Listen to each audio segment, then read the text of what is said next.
RMP, PMP వైద్యుల ఆసుపత్రులపై Indian medical association వైద్యుల దాడులను నిరసిస్తూ కిలా వరంగల్ నుండి తహసీల్దార్ కార్యాలయం వరకు ఆర్ఎంపీ, పీఎంపీ వైద్యులు నిరసన ర్యాలీ చేపట్టారు.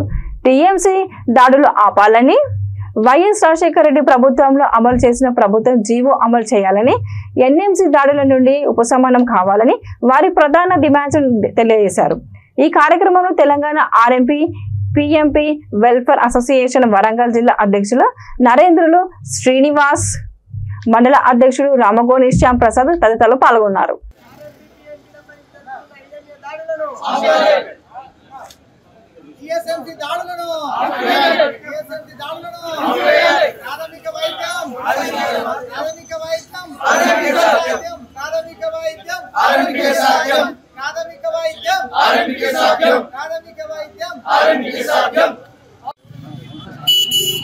అందరికీ నమస్కారం. నా పేరు నరేంద్ర శ్రీనివాస్, నేను వరంగల్ జిల్లా అధ్యక్షుడిని. అలాగే ఈ రోజున మీ యొక్క ప్రింట్ మీడియా ద్వారా, ఎలక్ట్రానిక్ మీడియా ద్వారా తెలియజేయడం ఏమనగా, గత 6 నెలల నుంచి మా పైన టీఎస్ఎంసీ వాళ్ళు, ఎన్ఎంసీ వాళ్ళు విపరీతంగా దాడులు చేస్తున్నారు. మేము చాలా మానసికంగా చాలా బాధపడుతున్నాము. అదే రకంగా మేము దాదాపుగా 20 నుంచి 30 సంవత్సరాల నుంచి ఇదే వైద్యం చేసుకుంటూ బతుకుతున్నాము. కానీ ఇన్ని రోజులు లేని ప్రాబ్లం అనేది ఈ 4 నెలల నుంచి ఎక్కువైపోయింది. మా పైన చిన్న చిన్న ఇంజెక్షన్స్ ఇవ్వద్దు, మీరు గ్లూకోజులు పెట్టద్దు, అదే రకంగా మీరు కుట్లేయద్దని చెప్పి అంటున్నారు. కాకపోతే ఏంటంటే ఇప్పుడు ఒక డైక్లోఫినాక్ ఇంజెక్షన్ దొరికిందంటే అది ఒక పెయిన్ కిల్లర్, దీనివల్ల కిడ్నీలు ఖరాబ్ అవుతాయి. అదేవిధంగా డెక్సాన్ ఇంజెక్షన్ దొరికిందనుకో ఇది స్టెరాయిడ్ అని చెప్పేసి చెప్పడం. అదేవిధంగా సైలోకిన్ వ్యాధి నార్కోటిక్ డ్రగ్స్ కింద మా పైన కేసులు పెట్టి నాన్ అవైలబుల్ వారెంట్ ఇష్యూ చేయడం జరుగుతుంది. మేము దాదాపు 20 నుంచి 30 సంవత్సరాల నుంచి ఇదే వృత్తిని నమ్ముకొని ఉంటున్నాము. కొంతమంది ఒక 30-40 సంవత్సరాలు చేసే వాళ్ళు, కొంతమంది 20 సంవత్సరాలు. మీరు కొత్తగా వచ్చిన పరిస్థితి ఏంది?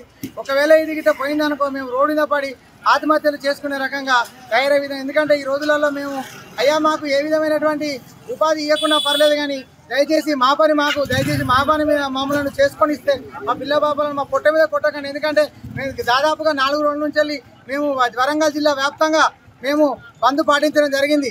ఆ బంద్ వల్ల చాలా మంది పేషెంట్లు ఇబ్బంది పడుతున్నారు. ఇబ్బంది పడి మాకు ఫోన్ చేసి రమ్మని చెప్పడం వల్ల, ఎందుకంటే వాళ్ళకి ఈ రోజున వాళ్ళకు ఆర్ఎంపీల యొక్క బాధ తెలవడం వల్ల వాళ్ళందరూ మా దగ్గరికి వచ్చి, మీ దగ్గరికి ఎవరు వస్తారో చూస్తాం, మేము చిన్నప్పని చూస్తున్నాం, మా నాన్నకు చూసిర్రు, మా తాత చూసిర్రు, మా బావ చూసిర్రు, నాకు చూసిర్రు. కాబట్టి మీరందరూ మా ఎందుకు దయతలిసి మీరు తొందరగా హాస్పిటల్ ఓపెన్ చేయండి. మీ దగ్గరికి ఎవరైనా వస్తే మేమే స్వచ్ఛందంగా వచ్చి వాళ్ళను మేము నివారించే విధంగా మేము ఉంటాము.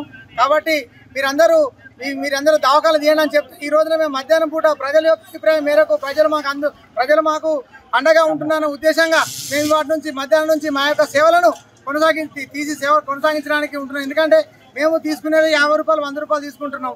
అయితే చాలా మంది ఏమంటున్నారు, పెద్ద డాక్టర్లు మీరు సిటీలో ఎందుకంటే ప్రాక్టీస్ అన్నారు. సిటీ లోపల ఇళ్లలో పనిచేసే ఉన్నారు, అదే రకంగా బీడీ కార్మికులు ఉన్నారు, అదే రకంగా రిక్షా కార్మికులు ఉన్నారు, అమలు పనిచేసే వాళ్ళు ఉన్నారు. రోజుకు 1000 రూపాయలు సమ్ ఏరియాస్ ఉన్నాయి సిటీలో కూడా. మరి రోజుకు 1000 రూపాయలు, 2000 రూపాయలు సంపాదించుకునే వాళ్ళు, 1000 రూపాయలు, 500 రూపాయలు సంపాదించుకునే వాళ్ళు మరి పెద్ద హాస్పిటల్లో వెళ్తే 600 రూపాయలు ఫీజే తీసుకుంటున్నారు తప్ప మరి అలా వైద్యం జరుగుతలేదు. కాబట్టి ఎవరు ఉన్నోళ్ళు అయితే దాదాపుగా మా హాస్పిటల్లో కూర్చోడానికి ఇబ్బంది. ఎందుకంటే మా ఒక చిన్న బళ్ళు ఉంటుంది, చిన్న మామూలు ఉంటుంది. కాబట్టి వాళ్ళు బాగా ఉన్నోళ్ళు మా దగ్గర రారు, కార్పొరేట్ ఆసుపత్రికి పోతారు. ఈ కార్పొరేట్ ఆసుపత్రులు ఉన్నటువంటి ఇంతకుముందు మన కమ్యూనిస్ట్ వాళ్ళు ఏం చెప్పారంటే డీమార్ట్లు వస్తానే, ఎస్మార్ట్లు వస్తానే, ఇవన్నీ వస్తాయని చెప్తే మనం ఏదనుకున్నాం. కానీ ఈ రోజున డీమార్ట్లో అవన్నీ వచ్చేసి చిన్న చిన్న షాపులను షాపులో లేకుండా చేసినాయి. అదే తర్వాత మల్టీప్లెక్స్లు వచ్చినాయి. మల్టీప్లెక్స్ చిన్న సినిమాలు ఆడుకుంటాయి. అదే రకంగా రేపు పొద్దున మెడికల్ సంబంధించినటువంటి కూడా వస్తున్నాయి. వచ్చేసి పెద్ద మెడికల్ షాపులు వచ్చేసి చిన్న షాపులు. నెక్స్ట్ వీళ్ళ టార్గెట్ ఏంటంటే మెడికల్ షాపులో కూడా, ఎందుకంటే ఫార్మసిస్టే ఉండాలి, అన్ని రకాల రూల్స్ ప్రకారం నడవాలంటే మాత్రం ఏది నడవది.